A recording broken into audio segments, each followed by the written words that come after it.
Union जिंदाबाद union जिंदाबाद municipal committee CO मुर्दाबाद म्युनिसिपल कमेटी सीओ मुर्दाबाद म्युनिसिपल कमेटी सीओ मुर्दाबाद रक्षा यूनियन मुर्दाबाद। ये प्रदर्शन काफी देर से चल रहा है पर्ची का, अभी 30 रुपये पर्ची काट रहे हैं ये देखो। हालांकि कोई ये जो ठेका हुआ है उसमें ई रिक्शे का नाम नहीं है, बाद में नाम डाला गया, जबरदस्ती पर्ची काट रहे हैं। इन्होंने बोला हमारे सीओ पीओ कठुआ म्यूनसिपलिटी ने और प्रधान ने बोला कि आप जम्मू से लिखवा के लाओ, पूरा ऑल इंडिया में कहीं से भी लिखवा के लाओ। वो आपको मीडिया भाइयों को पास ही पड़ा है उनका बयान कि उसी दिन आपकी पर्ची माफ़ हो जाएगी। ये हमने जम्मू से म्यूनसिपल चेयरमैन और वहाँ से लिखवा के भी लाया, फिर भी नहीं मान रही है। हमारे एसपी साहब थे शमी जी, उन्होंने इनको बैठा के बात की थी कि सारे म्यूनसिपल इकट्ठे होकर वोटिंग कर लो, अगर ये गलत डाला गया है तो इसको वापस करो। इन्होंने सारे वोटिंग हुई है, 14 वोट हमारी तरफ पे पड़े कि पर्ची नहीं होनी चाहिए। ईओ फिर भी वो भी नहीं मान रहा है। अब हम बताएं कि हम ईओ के पास कल गए थे, उसने बोला जाओ डीसी करेगा, और बहुत बदतमीजी से पेश आया। वो इस कुर्सी के लायक आदमी नहीं है जिसको इस कुर्सी पे बिठाया गया है। सब नजर आता है कि उसने पैसे खाए हुए हैं ठेकेदारों से, जिस हिसाब से वो बात करता है। जो जो उन्होंने बोला हम करके लाए हैं। 2 महीने हो गए नजायज पर्ची काट रहे हैं ये। इन्होंने पिछले साल भी 6 महीने नजायज पर्ची काटी है, कहीं भी किसी खाते में गई है ये हमें बता दें।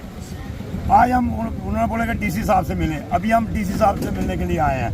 1 घंटा आधा घंटा देखेंगे हम, अगर डीसी साहब आते हैं तो ठीक है, नहीं तो हम रोज। सीएम कठुआ का कहना है कि डीजल ऑटो वाले भी पर्ची दे रहे हैं, तो फिर ई ऑटो रिक्शा वालों को पर्ची देते हैं, क्या हर्जाना? नहीं तो उनके ना तो उन्हें कोई टैक्स देना पड़ रहा है और ना ही उन्हें आरटीओ में कुछ देना पड़ता है, ना ही उनका कोई पोल्यूशन है। देखो बात ये गवर्नमेंट ने प्रदूषण मुक्त गाड़ी चलाई थी, वो ऑल इंडिया में कहीं इसकी पर्ची नहीं है।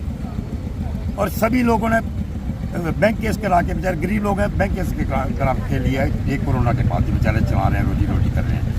तो इसकी कहीं पर्ची है ही नहीं, तो कैसे दें? दूसरी बात ये, इस पर देखो आप भी देख रहे हैं, 2 सवारी जाते हुए जाते हैं, 2 आते हुए जाते हैं, 40 रुपये बनते हैं।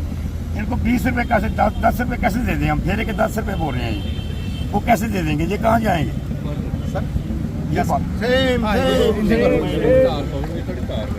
सर ठीक है, ये कहते हैं कि पर्ची लेनी है हमने। सर जैसे इन्होंने जब टेंडर निकला था, ये इसकी नोटिफिकेशन निकाली थी सर, ये हमारे पास उसकी कॉपी है सर। इसमें कहीं पे भी ई रिक्शा नहीं लिखा हुआ है, ठीक है। जब इसमें ई रिक्शा नहीं लिखा हुआ है, लेकिन जब टेंडर की जब उन्हें पैसे लेने की परमिशन दी जाती है ना, उसमें सीओ साहब क्या करते हैं, उसमें इंक्लूडिंग कर देते हैं ई रिक्शा। जब नोटिफिकेशन में ई रिक्शा नहीं है, लेकिन पर्ची लेने की परमिशन दे दी उन्होंने कि जाओ आप जाके ई रिक्शा से परमिशन लो, पर्ची लो, ठीक है, पैसे इकट्ठे करने की। फिर उसके बाद जब हम सभी लोगों की बात हुई, जब इन्होंने म्यूनसिपल कॉर्पोरेशन में रेजोल्यूशन भी डाल दिया, रेजोल्यूशन भी हमारे फेवर में है।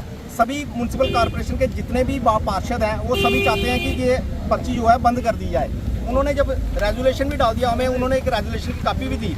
जब उन्होंने बोला गया कि जब रेजोल्यूशन डाल के हम ये पर्ची बंद कर देंगे, फिर ये रेजोल्यूशन डालने का मतलब क्या है अगर उसके बाद पर्ची नहीं बंद करनी है? तो ये भी दिया इन्होंने, उसके बाद ये पर्ची ली जा रही है।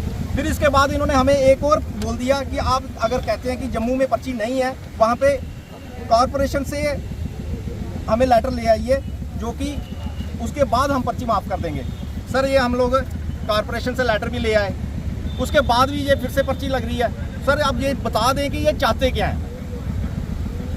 हम सिर्फ सीओ साहब से ये पूछना चाहते हैं कि अगर आपने पर्ची माफ़ नहीं करनी थी तो हम लोगों को 1 महीने से दर-बदर क्यों कर रहे हैं? ये कभी एक ऑफिस में जाओ, कभी दूसरे ऑफिस में जाओ, और ये क्या मतलब हुआ कि आप लोग अपने काम छोड़ के, इतनी पब्लिक है, ये इतने लोग हैं, ये सिर्फ ये लोग नहीं है, इनके साथ इनकी फैमिलीज हैं सर। इनके हर घर में 4-4, 5-5 लोग इनके साथ जुड़े हुए हैं, और ये लोग इन सभी को हरासमेंट कर रहे हैं। अब कल सीओ साहब कहते हैं कि जाओ, जब तक मैं हूँ मैं ये काम नहीं करूँगा।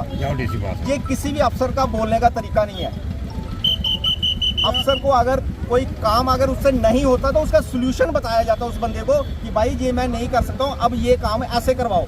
लेकिन उन्होंने 1 महीना तो सोल्यूशन पे अड़ाए रखा। स्पॉन्सर की प्रदान रेखा आपके साथ गए थे? हाँ, हमारे साथ क्या बात है? उनके साथ उन्होंने इतनी बदतमीजी से पेश आए ना, उन्होंने हमारे सामने उनको सीधे बोल दिया कि मैं, मेरे को आप ऐसे वैसे मत समझो, मैं 2 लाख रुपए पे लेता हूँ। सर अगर वो 2 लाख रुपए पे लेते हैं ना, तो मैं सीओ साहब को ये बता देना चाहता हूँ कि वो एक आम लोगों के, गरीब लोग जो हर चीज़ पे जो टैक्स आता है उस टैक्स से उनकी पे निकलती है, तो वो उन्हीं लोगों को अगर वो 2 लाख का घमंड दिखाएंगे तो ये कैसे चलेगा।